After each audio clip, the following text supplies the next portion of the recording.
minus sin theta and cos theta in the second row. Then a raised to power n is equal to first matrix cos n theta minus sin n theta first row, sin n theta cos n theta is the second row.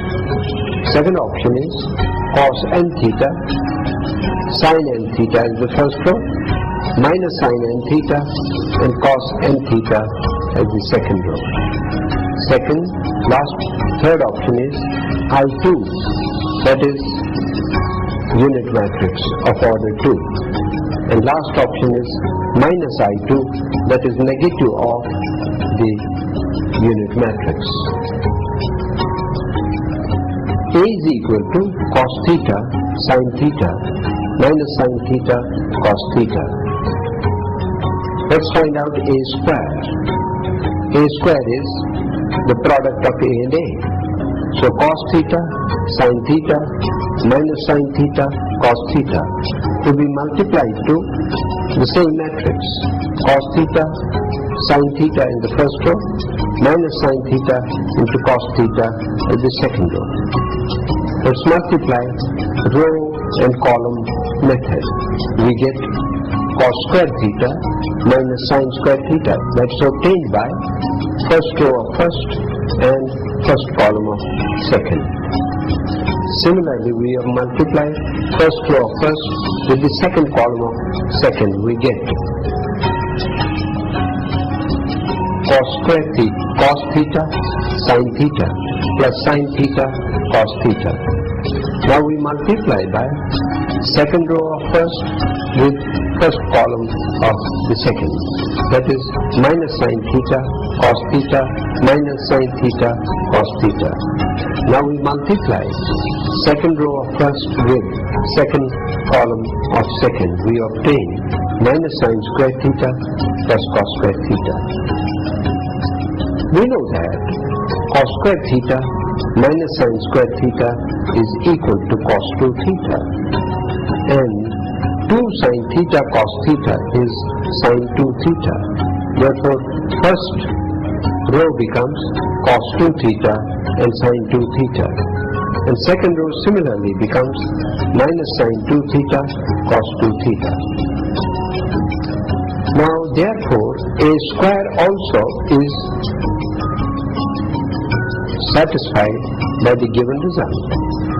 Now consider A raised to power m equal to cos m theta sin m theta minus sin m theta cos m theta. We assume A raised to power m. Now we try to find out the values of A raised to power m plus 1 by making use of the assumed value of A raised to power m. Therefore, A raised to power m plus 1 is equal to A raised to power m into A, which is cos m theta sin m theta minus sin m theta cos m theta to be multiplied to cos theta sin theta first row minus sin theta cos theta in the second row. This simplifies to cos m theta cos theta minus sin m theta sin theta is the first element. Second element of the first row becomes cos m theta sin theta plus sin m theta cos theta, and second row first element becomes minus sin m theta cos theta minus cos m theta sin theta, and the last element becomes sin m theta sin theta cos m theta cos theta,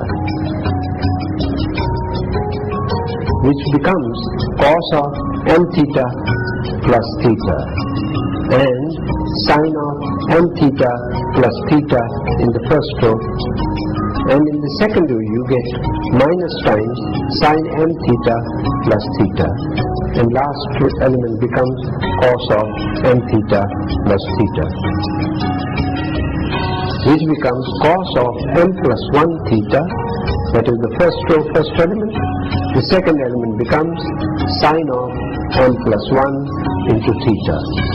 Second row becomes minus sin of m plus 1 theta and cos of m plus 1 into theta.